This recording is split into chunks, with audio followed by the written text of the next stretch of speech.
Students, welcome back to our channel again. तो बच्चों, जैसे आप जानते हैं हम कर रहे हैं TY BCom सेमेस्टर 6 का कॉमर्स 6 का chapter number 2 human resource development. So far हमने ह्यूमन रिसोर्स डेवलपमेंट पढ़ लिया, उसके फंक्शंस देख लिए, उसी के साथ साथ ट्रेनिंग एंड डेवलपमेंट के फंक्शंस और उसके कुछ इंपॉर्टेंट एस्पेक्ट को यानी कि उसके प्रोसीजर को जो है वो हमने समझा है। जैसे मैंने आपको प्रीवियस लेक्चर में कहा था, ये टॉपिक थोड़ा सा बड़ा है क्योंकि इसके अंदर मेथड्स है और मेथड्स को बाइफर्केट किया गया है। तो आज हम डिटेल में अपने ट्रेनिंग के इस मेथड को समझते हैं। ट्रेनिंग के दो इंपॉर्टेंट मेथड्स है, एक तो ऑन द जॉब ट्रेनिंग, जब आप काम कर रहे हो उस वक्त आपको ट्रेनिंग दी जा सकती है। एक है of the job training methods, जहाँ पर आप काम नहीं कर रहे हो लेकिन कुछ तरीके से, कुछ टेक्निक से आपको ट्रेनिंग दी जा सकती है। ऑन द जॉब मेथड्स में आता है job rotation, understudy, mentoring, coaching and counselling, apprenticeship and planned progression. तो ये इंपॉर्टेंट एस्पेक्ट आपके हैं ऑन द जॉब के। ऑफ द जॉब में आता है management games, role playing, vestibule training, in basket training, case study training and sensitivity training. तो ये हमारे ऑफ द जॉब के ट्रेनिंग मेथड्स है। डिटेल में हम शुरुआत करते हैं अपने ऑन द जॉब मेथड से। Now training is provided on the job, जब जॉब कर रहे हो, काम कर रहे हो, तब आपको ट्रेनिंग दी जा रही है। Training is done with the help of experienced managers within the organisation. अब ये ट्रेनिंग जो है वो आपको किससे मिल रही है? कंपनी में जो एक्सपीरियंस मैनेजर्स है वही जो है वो क्या कर रहे हैं, आपको ट्रेनिंग देते हैं। Now there is no disruption of actual work, इसमें आपका एक्चुअल काम जो है वो कुछ भी डिस्टर्ब नहीं होता है। स्पेशल ट्रेनिंग कॉस्ट की भी ज़रूरत नहीं है क्योंकि आप काम कर रहे हो और आपके साथ साथ आपके जो एक्सपीरियंस्ड मैनेजर्स है वो आपको काम सिखा भी रहे हैं। तो किसी भी तरीके का वर्क स्केड्यूल किसी का डिस्टर्ब नहीं होता है। अलग से आपको ट्रेनिंग देना पड़ रहा है, बाहर से एक्सपर्ट्स नहीं आ रहे हैं जिसके ऊपर खर्चा हो, तो यह खर्चा भी बच रहा है और काम भी डिस्टर्ब नहीं होता है। तो वो हमारा on the job training method है, जिसके अंदर सबसे पहला आता है हमारा जॉब रोटेशन। अच्छा, ये जो ऑन द जॉब का मैंने आपको मीनिंग एक्सप्लेन किया ना, ये applicable to all the methods है। हर एक मेथड के लिए एक कॉमन एप्लीकेबिलिटी होगी इसकी। फर्स्ट है जॉब रोटेशन, एम्प्लॉय को ट्रांसफ़र किया जाता है। आज एक जॉब दिया जा रहा है तो कल दूसरा, परसों दूसरा। जैसे सबसे बेस्ट एग्जांपल इसमें बैंक का होता है। जो इंसान आज आपको, जो एम्प्लॉय कैश काउंटर पे दिखेगा, हो सकता है कल वो या फिर अगले 1 महीने बाद वो लोन डिपार्टमेंट में होगा। तो अलग अलग एस्पेक्ट जो है, अलग अलग फंक्शंस जो है ऑर्गेनाइजेशन के, वो क्या कर रहा है, सीख रहा है। तो ये है ऑन द जॉब का सबसे पहला job rotation. Employees are transferred from one job to another. For example, a cashier in a bank may be transferred to accounts department. आज कैशियर जो बैंक में है उसको अकाउंट्स डिपार्टमेंट में भी ट्रांसफ़र मिल सकता है। तो ये ऑन द जॉब में जॉब रोटेशन सबसे पहला हमारा ट्रेनिंग मेथड है। अब इस मेथड के फ़ायदे क्या है? It reduces monotony of doing routine job. वो जो बोरियत सी होती है ना, एक ही काम रोज़ कर रहे हैं यार, बड़े कंटाल गए, बोर हो गया है, वो रिड्यूस हो जाती है। Provides good experience of different jobs, अलग अलग काम करने के जो एक्सपीरियंस मिलते हैं हमें, वो हमें बहुत ही अच्छे लगते हैं। It develops competent executives to overcome the problems arising due to employee turnover, transfers etcetera. अब क्योंकि आपके पास कल अगर कैशियर छोड़कर भी चला जाता है ना, तो दूसरे कैशियर के आने तक मुझे काम बंद करने की ज़रूरत नहीं है। ऑलरेडी मेरे पास अकाउंट्स डिपार्टमेंट का एक इंसान है जिसको कैशियर की जगह पर काम करना आता है। तो कॉम्पिटेंट स्टाफ मेरे पास है, किसी के चले जाने से मेरा बिजनेस बंद नहीं होगा। It identifies the most suitable person for a particular position, therefore it can facilitate proper placement of employees. अच्छा, आपने 10 लोगों को काम पर रोटेट करवाया, चेंज करवाया, इसमें आपको कोई एक ऐसा इंसान मिलेगा जिसने सबसे बेस्ट तरीके से उस काम को किया होगा, सबसे प्रोडक्टिव तरीके से उस काम को किया होगा, एफिशिएंटली काम किया होगा। तो इससे आपको सही एम्प्लॉय मिल जाता है जो उस पर्टिकुलर पोजीशन के लिए, उस पर्टिकुलर काम में काम करने के लिए एकदम ही correct, right person for the right job, right fit मिल जाता है आपको इस जॉब रोटेशन के ज़रिए। Next is understudy. अब यहाँ पर होता क्या है, सबॉर्डिनेट जो है is train to perform the duties and responsibilities of the superior. जहाँ पर सबॉर्डिनेट को बोला जाता है कि चलो तुम अपने सुपीरियर का जो काम है वो करोगे। This is because subordinate is likely to take up the position of the superior, because the superior is likely to be transferred, retired और प्रमोटेड। अब सुपीरियर को क्यों, सुपीरियर का काम सबॉर्डिनेट क्यों कर रहा है, क्या ज़रूरत है? इसका मतलब ये नहीं कि सुपीरियर जो है वो आराम से पैरों पर पैर रख कर बैठेगा, चाय पिएगा और अपने सबॉर्डिनेट को ऑर्डर देगा। नहीं, वो ड्यूटी इसलिए दी जा रही है कि कल अगर ये सुपीरियर जो है ये जॉब छोड़कर चला जाने वाला है, या तो रिटायरमेंट लेने वाला है, या फिर इसका और ऊंची पोजीशन पर प्रमोशन होने वाला है, या फिर ये ट्रांसफ़र होने वाला है इस ब्रांच से किसी और ब्रांच में, तो उस वक्त उसका काम संभालने वाला कोई वहाँ पर होना चाहिए। तो वही सबऑर्डिनेट जो कर रहा है उसे कहते हैं अंडर स्टडी। अब understudy person is generally asked to do the following. एक अंडर स्टडी पर्सन को क्या काम दिया जाता है? एम्प्लॉयज़ को, जिसको अब तक सुपीरियर सुपरवाइज कर रहा था, अब वो बोलेगा इनको सुपरवाइज करने की जिम्मेदारी तुम्हारी है। Attend executive meetings in place of the superior. Superior के बदले जितनी भी एग्जीक्यूटिव मीटिंग होगी वो सबऑर्डिनेट अटेंड करेगा। And investigate and make written recommendations about problems related to the department. ढूंढो, पता लगाओ, इन्वेस्टिगेट करो डिपार्टमेंट से रिलेटेड क्या प्रॉब्लम है और वो हमारे नोटिस में लाओ। तो इस तरीके के काम अंडर स्टडी में जो है उसको दिया जाता है। Assume superiors position in his absence. और अगर सुपीरियर एब्सेंट है तो आपको अज्यूम करना है कि आप उस पोजीशन पर हो, तो उस दिन के जो भी डिसीजन लोगे वो आप लोगे, ना कि सुपीरियर को कॉल करके पूछोगे कि ये एम्प्लॉय को छुट्टी चाहिए, इसको मैं छुट्टी दे दूँ क्या? नहीं, उसके एब्सेंस में it is your call whether you want to give them a leave or not. Then comes your mentoring. So mentoring can be used for training and developing managers. A mentor is a coach or a guide who counsels and guides the mentee. Mentor जो है वो guidance देने का काम करेगा, counselling का काम करेगा, किसको? मेंटी को। For example, a senior manager can act as a mentor to the junior manager. Senior manager जो होगा वो जूनियर मैनेजर के लिए मेंटर होगा। Now mentor is probably someone who had been there, done that before.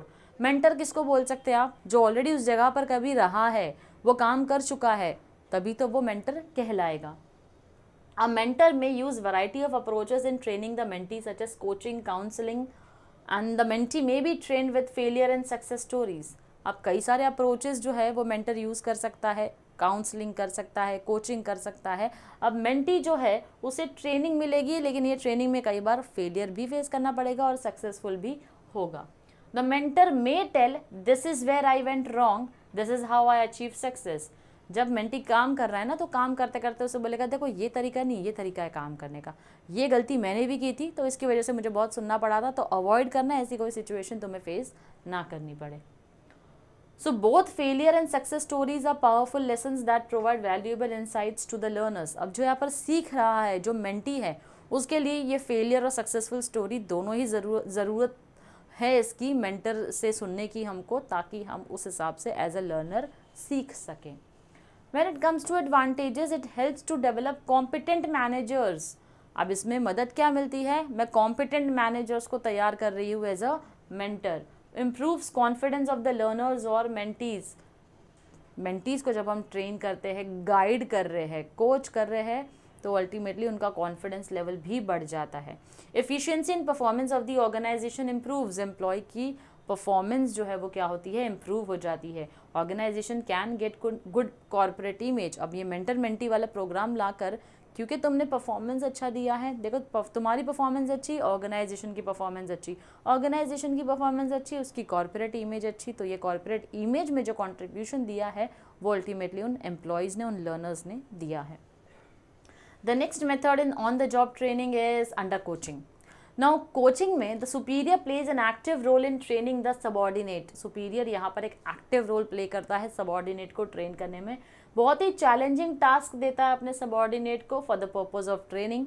Superior may assist and advise the subordinate to complete the assigned task. In this case, superior act as a coach in training the subordinate. यहाँ पर वो मदद भी कर सकता है, advice भी दे सकता है कि किसी काम को कैसे कंप्लीट तुमको करना है, तो वो हो जाता है हमारा कोचिंग, कोच करना। Counselling, the superior plays a passive role in training the subordinate. Counsel करना पैसिव रोल प्ले कर रहा है यहाँ पर। Superior may assign challenging tasks to subordinate for the purpose of training. Superior may provide advice to the subordinate in the completion of task if so required. अगर ज़रूरत पड़ी तो वो क्या करेगा? काउंसलिंग का भी काम करेगा, एडवाइस भी देगा। सुपीरियर यहाँ पर बड़ा ही एक्टिव है कोचिंग में, तुम्हें ये करना ही है, कोच का काम कर रहा है, तुम्हें करना है, बड़ा एक्टिव है, लेकिन यहाँ पर पैसिव रोल प्ले कर रहा है, सेकेंडरी है कि हाँ मैं तुम्हारे पीछे हूँ, तुम काम जो है वो करते रहो। In this case, the superior acts as a guide rather than a coach in training the subordinate. यहाँ पर superior more of guidance का काम करता है, ना कि उसके subordinate का superior बिल्कुल भी नहीं बन रहा है। Apprenticeship training is a method of job training by which a person learns and craft, trade or job under another person who has already mastered that craft or job. For example, a person may be under apprenticeship to master the knowledge and skills of an automobile mechanic or a carpenter or a plumber. यहाँ पर एक इंसान जिसने already उस काम में mastery achieve कर रखी है, आप उसके अंडर क्या कर रहे हो, काम को सीखते हो, उसे हम बुलाते हैं अप्रेंटिसशिप ट्रेनिंग। अब इसके फ़ायदे क्या है?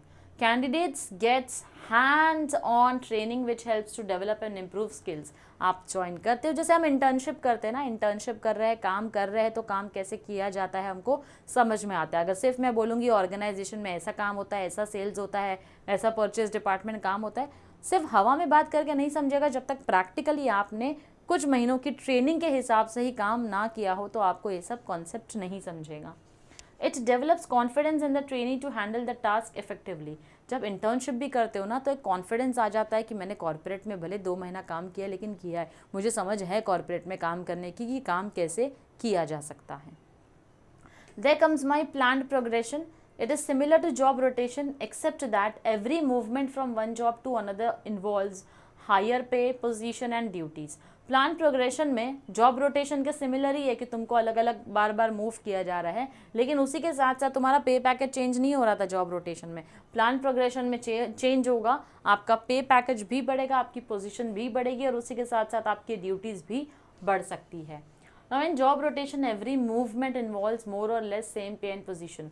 जॉब रोटेशन में मोर और लेस आपकी तनख्वाह सेम थी, उसमें कोई चेंज नहीं आया, आपकी पोजीशन में भी कोई चेंज नहीं आया। Planned progression is more likely to occur at higher managerial levels, whereas job rotation occurs mainly at lower level.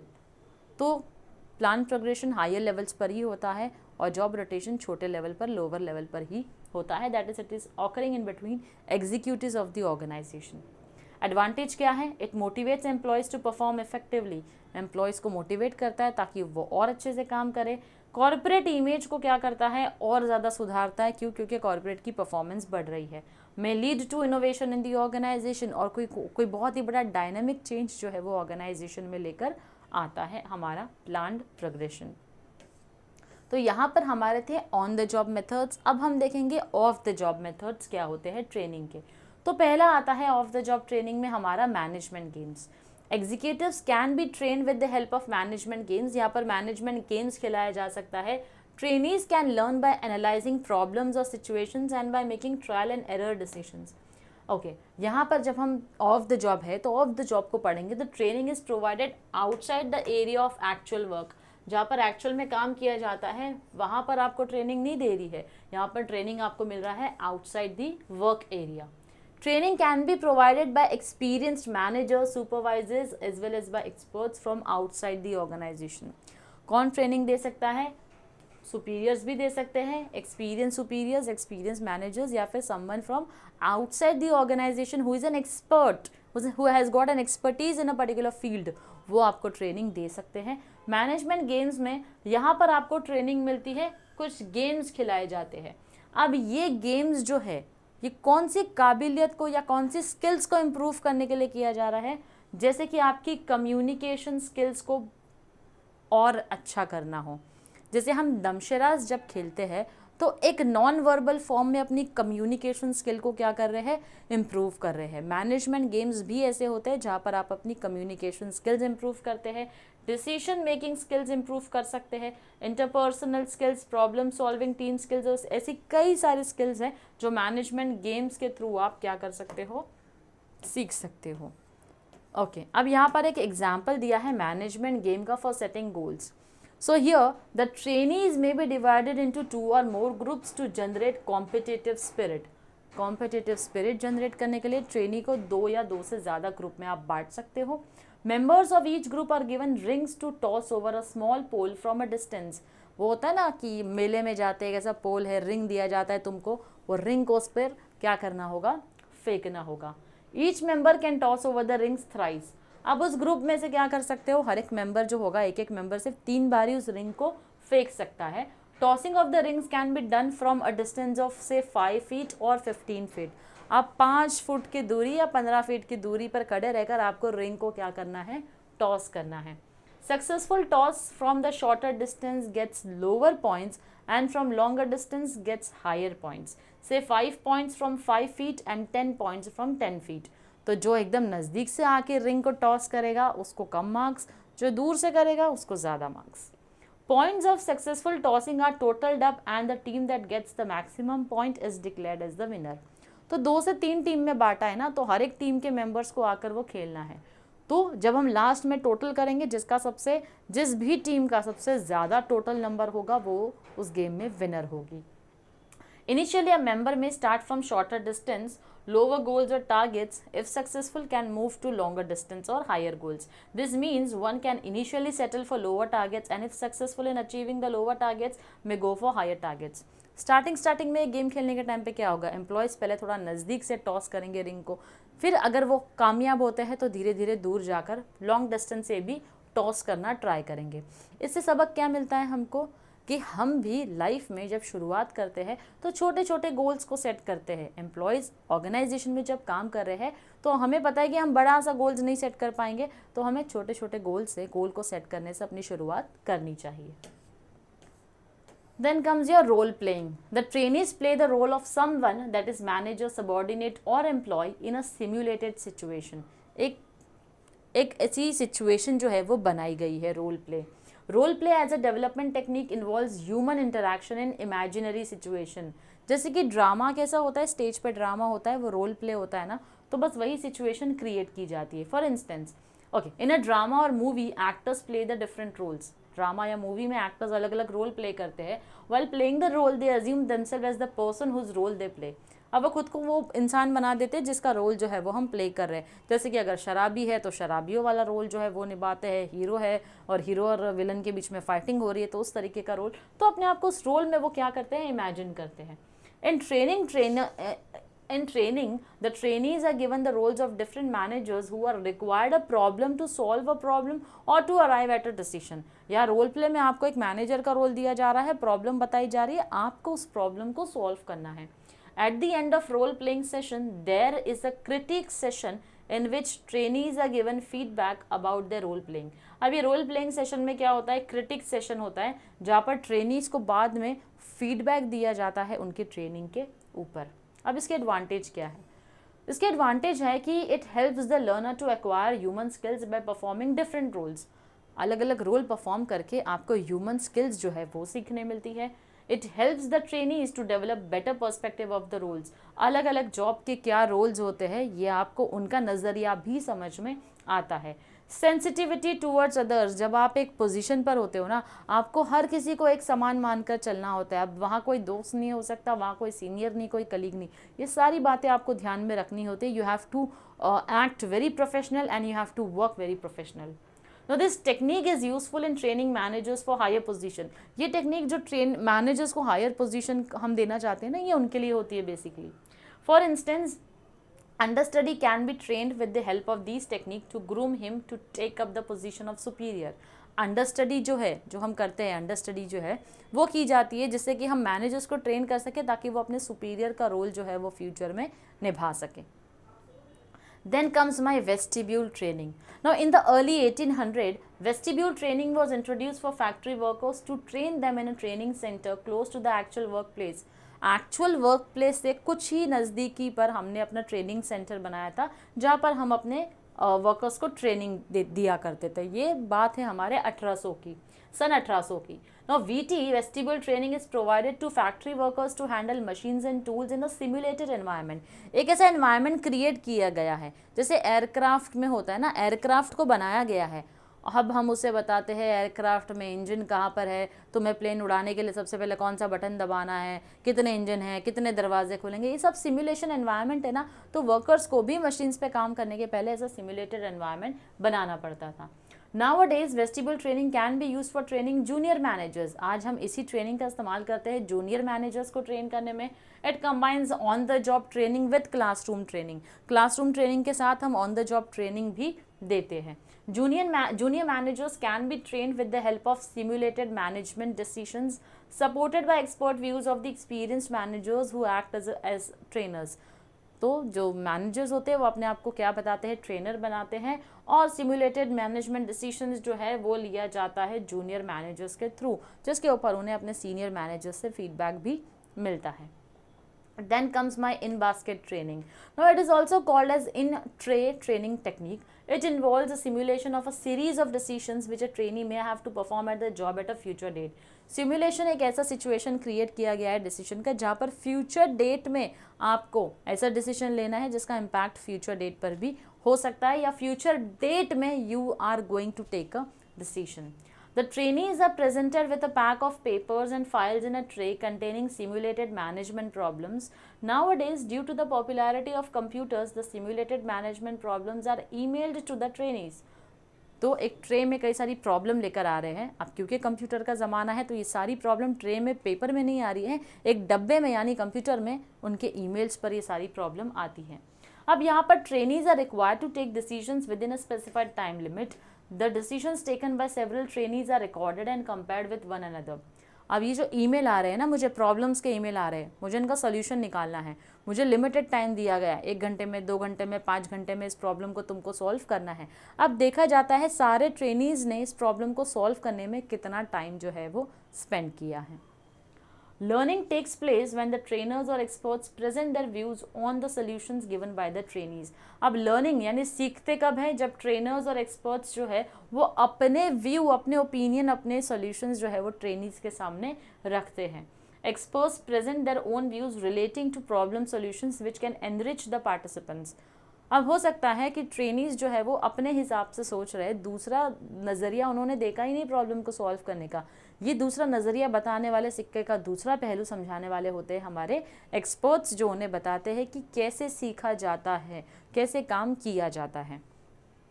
Then comes my case study method. Now it is a technique of classroom method of learning. Case study method classroom method है जहाँ पर आपको case studies दी जाती है, आपको case study को go through करना है, कुछ क्वेश्चंस होते हैं जिसको आपको आंसर करना होता है. Managers can be trained with the help of a case study. Case study क्या है? एनालिसिस है पर्सन्स का, इवेंट्स का, decision, period, project, policy, institution और other systems that are studied holistically by one और मोर मेथड. एक या एक से ज़्यादा मेथड को अप्लाई करके आप एक केस स्टडी जो है, किसी भी ऑर्गेनाइजेशन से रिलेटेड, किसी भी इंडिविजुअल से रिलेटेड आपको केस स्टडी दी गई है, जो कि आप क्या कर रहे हो, पढ़ के उसको एनालाइज कर रहे हो. अब मेन ऑब्जेक्टिव क्या है केस स्टडी मेथड का? To acquaint the learner of the principles and practices of management. यानी जितने भी मैनेजमेंट की प्रैक्टिसेस और प्रिंसिपल्स हैं, आप उन्हें क्या कर रहे हो, आप उसको सीख रहे हो, उन्हें समझ रहे हो. Familiarize the learner with goals, problems, conflicts, condition, situations of the organization. Learner को फेमिलियराइज कर रहे हो, बता रहे हो कि ऑर्गेनाइजेशन के गोल्स क्या है, प्रॉब्लम्स क्या है, किस तरीके के कॉन्फ्लिक्ट्स फेस करते हैं, कंडीशंस एंड सिचुएशंस क्या है प्रेजेंटली ऑर्गेनाइजेशन की. Develop decision making abilities. अब जब आप केस स्टडी पढ़ रहे हो तो आपको कुछ सवाल पूछे जाते हैं, उस सवालों का जवाब देना होता है. जैसे कि अगर आप XYZ ने ऐसा ऐसा डिसीजन लिया था जिसका इम्पैक्ट ऑर्गेनाइजेशन पे इस तरीके का हुआ है, अगर आप उनकी जगह पर होते तो आप क्या स्टेप लेते. तो ये आपकी डिसीजन मेकिंग एबिलिटी को डेवलप कर रहा है. Develop independent thinking and to develop cooperative spirit in team situations. तो यहाँ पर आप एक इंडिपेंडेंट थिंकिंग कि आप खुद स्वयं सक्षम हो किसी भी चीज़ को सोचने के लिए, उसका निर्णय लेने के लिए, और उसी के साथ साथ आप एक ग्रुप में मिलकर भी इन चीज़ों को डिसाइड कर सकते हो. Then comes my sensitivity training. It is also known as lab training और टी ग्रुप ट्रेनिंग. अब ये टेक्निक जो है इसको डेवलप किया था ग्रुप डायनेमिक्स के बहुत ही महाज्ञानी इंसान है जिनका नाम कर्ट लेवाइन है. इन्होंने कई सारी थियोरीज जो है वो दी है, जिसमें से एक थियोरी है इनकी sensitivity training. Sensitivity training is an interaction process in a small group which requires participants to become sensitive to feelings of others so as to develop effective teams. यानी जब हम कई सारे लोगों के साथ मिलकर काम करते हैं, बातें करते हैं, तो जो शेयर करते हैं इन्फॉर्मेशन, हमें एक दूसरे के साथ सेंसिटिव होना बहुत ही ज़रूरी है. आज के दौर में लोग शायद सेंसिटिव होना कहीं ना कहीं भूल चुके हैं. उनके लिए कॉमेडी करना या कॉमिक टाइमिंग या सेंस ऑफ ह्यूमर का मतलब होता है किसी की इंसल्ट करना. तो हम दूसरों के प्रति सेंसिटिव जो है, भावुक जो हमें होना चाहिए कि हमारे ये शब्द किसी को बहुत ही ज़्यादा आघात यानी कि हर्ट कर सकते हैं, तो हम उन चीज़ों के ऊपर ध्यान नहीं देते। लेकिन क्योंकि हमारे बोलने की वजह से लोग हमें अप्रिशिएट करते हैं, तो उस तारीफ़ को सुनने के लिए कहीं ना कहीं हम लोगों की इंसल्ट करते हैं। सेंसिटिविटी ट्रेनिंग हमको सिखाती है कि कैसे हमें लोगों के प्रति जो है, जिनके साथ हमें काम करना है, मिलजुल कर रहना है, उनके लिए हमें सेंसिटिव होना बहुत ही ज़रूरी है। ये है हमारी सेंसिटिविटी ट्रेनिंग। इसके ऑब्जेक्टिव है कि हम पार्टिसिपेंट्स के अंदर एक अवेयरनेस क्रिएट कर सके कि हमारा खुद का बिहेवियर जो है, हम अपने आप को तो बड़े कॉमेडी समझ रहे हैं कि हम बड़ा कॉमेडी करते हैं, जॉनी लीवर है, हम दुनिया हमारे जोक्स पर हंसती है, लेकिन तुम्हें किस तरीके से देखा जाता है और तुम्हारी बातों का प्रभाव लोगों के ऊपर कैसे होता है, ये सेंसिटिविटी ट्रेनिंग के थ्रू दिखाया जाता है, समझाया जाता है। Make the participant sensitive to the behaviour of others. तुम्हारे बिहेवियर का इम्पैक्ट दूसरों पर क्या होगा, सिमिलरली दूसरों के बिहेवियर का इम्पैक्ट तुम्हारे ऊपर क्या होगा, ये भी समझाया जाता है। Increase the understanding of participants relating to group process और ग्रुप डायनामिक्स। जहाँ पर हम पार्टिसिपेंट्स को समझाते हैं ग्रुप में मिलकर काम कैसे किया जाता है, ग्रुप डायनामिक्स क्या होता है, इसे समझाया जाता है। To achieve greater behavioural effectiveness and transactions with one's various environment. जहाँ पर हम चाहते हैं कि एक दूसरे के बिहेवियर को समझो in transaction with one's various environment. आप खुद किसी एक एनवायरनमेंट से आए हो, लोग दूसरे एनवायरनमेंट से हैं, तो एक दूसरे के प्रति वो सेंसिटिव होना ज़रूरी है। ये है हमारा सेंसिटिविटी ट्रेनिंग। फिर हम पहुंचते हैं अपने नेक्स्ट टाइप पर, जो कि है हमारा assessment centre. Executives can be trained in assessment centers and the trainees are given a problem or situation to make decisions. Executives को assessment center में भी ट्रेनिंग दी जा सकती है। जैसे कि एग्जाम्पल के तौर पर executives may be asked to make decisions relating to launching of a new product in the market. The decisions are to be made in respect of product design, pricing, promotion, distribution. If poor decisions are made, training is given to improve the decision making abilities of the executives. यहाँ पर हमने क्या किया, executives को लेकर गए अपने assessment centre में, उन्हें हमने कह दिया कि चलो एक प्रोडक्ट लॉन्च करना है। उस प्रोडक्ट को लॉन्च करने के लिए उस प्रोडक्ट क्या होना चाहिए, प्राइस क्या होना चाहिए, प्लेस जहाँ पर हमें उसको सेल करना है, मैन्युफैक्चरिंग से लेकर सेलिंग तक, डिस्ट्रीब्यूशन चैनल हैंडल करना है और प्रमोशन। तो 4 P's ऑफ मार्केटिंग तुम्हें डिसाइड करना होगा। तो ये तुम्हारी डिसीजन मेकिंग एबिलिटी को इम्प्रूव करता है। अगर आप नहीं ले पाए सही से डिसीजन, या आपके डिसीजन से एक्सपर्ट्स को लगा कि यह जवाब आपका गलत है, या आपने कहाँ से कोई क्रिटिसिज्म आ सकता है उस चीज़ों के ऊपर, तो ध्यान ही नहीं दिया, तो आपको ट्रेनिंग दी जाएगी ताकि आप अपने आप को इम्प्रूव कर सकें। फिर आते हैं हमारे सेमिनार्स एंड वर्कशॉप, जहाँ पर सेमिनार्स में trainees present their papers on work related developments. Paper presentations are reviewed by experts and the experts may give their insights on the topic presented by the trainee. तो trainees यहाँ पर अपने work जो है उससे related paper present करते हैं seminars और वर्कशॉप। सेमिनार्स में प्रेजेंटेशन जो है वो रिव्यू करते हैं एक्सपर्ट, और एक्सपर्ट फिर अपनी एक्सपर्ट एडवाइस उस पर देते हैं। Now in workshops there is a good interaction between trainer and the trainee. Workshop में एक अच्छा इंटरेक्शन होता है ट्रेनर और ट्रेनी का। Trainer may present his views on certain developments and then initiate interactive discussion. Trainer पहले तो अपना व्यू जो है वो प्रेजेंट करेगा कुछ एरियाज के ऊपर, and then initiate interactive discussion. पहले खुद आया, खुद बात किया, खुद बोल दिया, अब बाद में चाहता है लोग भी मुझसे इंटरैक्ट करें। Trainees can get insights due to the views expressed by trainer and other trainees. अब ट्रेनीज जो है यहाँ पर दे गेट इनसाइट्स, नॉलेज मिलता है उन्हें। एक नॉलेज तो जो आया है ट्रेनर उससे मिल रहा है, दूसरा जो उसी के साथ दूसरे ट्रेनीज आए हैं उस वर्कशॉप को अटेंड करने, जो इंटरैक्ट कर रहे हैं, अपने अपने आइडियाज़ ओपिनियंस को शेयर करते हैं, तो उससे भी कुछ यूजफुल इन्फॉर्मेशन और नॉलेज जो है ट्रेनीज गेन करते हैं। Then comes are readings and references. Planned reading of relevant and current management literature is one of the best methods of management development. तो planned reading of relevant and current management, तो basically presently जो भी topics है, जो भी hot topics है उसके बारे में हम ज़्यादा अच्छे से स्टडी कर रहे हैं। It is essentially a self development program. ये एक सेल्फ डेवलपमेंट प्रोग्राम है। आप खुद ही कि करंटली मार्केट में क्या चल रहा है उसके बारे में रिसर्च करते हो, स्टडी करते हो। Manager may be aided by training department which often provides a list of valuable books. आपको एक लिस्ट दी जाती है बुक्स की, जिसको आप रेफर करके क्या कर सकते हो, आप बेसिकली अपने आप को ही ट्रेन कर सकते हो। Manager can discuss the relevant articles with the senior manager and get necessary clarification. कुछ मैनेजर्स अपने सीनियर मैनेजर से डिस्कस करके कुछ आर्टिकल्स के ऊपर जहाँ कन्फ्यूजन है क्लैरिफिकेशन ले सकते हैं। And a manager can also learn from the internet training material. Internet हमारा सबसे बड़ा सोर्स है जो ट्रेनिंग, जहाँ से हम कई सारी सोर्स ऑफ, ये बड़ा सोर्स ऑफ इन्फॉर्मेशन है हमारे लिए। तो यहाँ से आप कुछ मटेरियल्स उठा सकते हैं जिससे कि आप खुद को और ज़्यादा अच्छे से इम्प्रूव कर सके। तो ये सेल्फ पेस्ड डेवलपमेंट है हमारा। नेक्स्ट आता है हमारा conference. Conference basically a large gathering representing various sections और divisions of the organization. At times participants may be from different organization. अलग अलग ऑर्गेनाइजेशन से पार्टिसिपेंट्स हो सकते हैं। कुछ टॉपिक्स या लेटेस्ट डेवलपमेंट के ऊपर हर कोई अपने व्यूज एंड ओपिनियंस को रखते हैं। Experts may present the views on certain topics या फिर latest development, as I said. For instance, a conference can be called to discuss latest implication of new foreign trade policy. New foreign trade policy, जैसे हम बात करेंगे new education policy आई है, तो new education policy के ऊपर एक conference रखी गई जहाँ पर कई सारे लोग मिलकर आते हैं और उसके ऊपर अपने ओपिनियंस जो है वो शेयर करते हैं।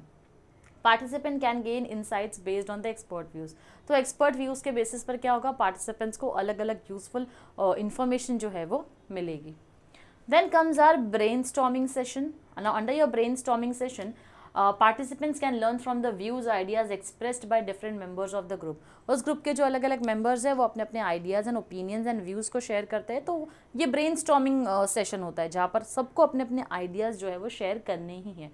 ब्रेनस्टॉर्मिंग सेशन में मल्टीपल आइडियाज़ जनरेट किए जाते हैं एक पर्टिकुलर प्रॉब्लम को सॉल्व करने। Now, the idea expressed by one participant would stimulate another participant to come up with a modified idea or a completely new idea. तो brainstorming में होता क्या है, आपको एक प्रॉब्लम बताएंगे, इस प्रॉब्लम को सॉल्व करना है। अब जो भी तरीका आपको लगता है, इसमें कोई रेस्ट्रिक्शंस नहीं है सिवाय गाली गलौज के, ये सब नहीं करना है। उसके अलावा जो भी माइंड में आइडिया आता है, आपको लगता है अरे यार कितना ही बकवास आइडिया मेरे दिमाग में आया, ये दे दूंगा तो लोग मुझ पर हंसेंगे, ऐसा नहीं है। अगर आपको बकवास से बकवास आइडिया भी लगता है तब भी आपको बताना है। अब इससे होता क्या है, एक पार्टिसिपेंट ने एक आइडिया दिया तो दूसरा पार्टिसिपेंट जब उसके आइडिया को सुनता है तो वो उस आइडिया को या तो मॉडिफाई करके नया बताएगा कि नहीं ये आइडिया में ये खराबी है, ये लूप होल हो सकता है, इसको हम ऐसे चेंज कर सकते हैं, इस प्रॉब्लम को सॉल्व अलग तरीके से कर सकते हैं। या फिर कंप्लीटली कोई दूसरा पार्टिसिपेंट है जो एक नया ही आइडिया लेकर आता है उस पर्टिकुलर प्रॉब्लम को सॉल्व करने। तो ये होता है हमारा brainstorming session. Following are the essentials of brainstorming session. कुछ इंपॉर्टेंट एसेंशियल्स या रिक्वायरमेंट जो ब्रेनस्टॉर्मिंग की है। Encourage free flow of ideas. यहाँ पर किसी भी तरीके की पाबंदी नहीं है कि आप 10 आइडिया ही सोचोगे, 2 आइडिया ही सोचोगे। जितने आइडियाज़ आपके माइंड में आते हैं इस पर्टिकुलर प्रॉब्लम से रिलेटेड आप सोच सकते हो। No ideas are ever criticized. किसी भी आइडिया को क्रिटिसाइज नहीं करना है कि ये कैसा आइडिया दे रहे हो तुम, ये तो एकदम बकवास सा आइडिया है। नहीं, you can not criticize, you have to accept all the ideas. Focus is to be placed on quality of ideas. लेकिन हाँ, क्वालिटी ऑफ आइडिया जो है उसके ऊपर आपका फोकस ज़्यादा होगा। Then improvement of previously generated ideas is to be encourage. Previous जितने भी आइडियाज़ जो आपको क्वालिटी लगते हैं आप उसके ऊपर उनको क्या कर सकते हो, इम्प्रूव कर सकते हो।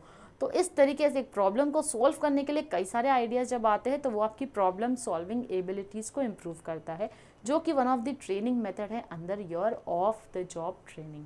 तो यहाँ पर हमारे मेथड्स ऑफ ट्रेनिंग जो है बच्चों वो कंप्लीट होते हैं। On the job training, of the job training बड़े ही इंपॉर्टेंट मेथड्स है और बड़े ही इंटरेस्टिंग से मेथड्स भी है। यहाँ पर हमारा आज का लेक्चर जो है वो बच्चों कंप्लीट होता है। मिलती हूँ आपसे नेक्स्ट लेक्चर में एक नए टॉपिक के साथ। Till then stay tuned to our channel. Thank you very much.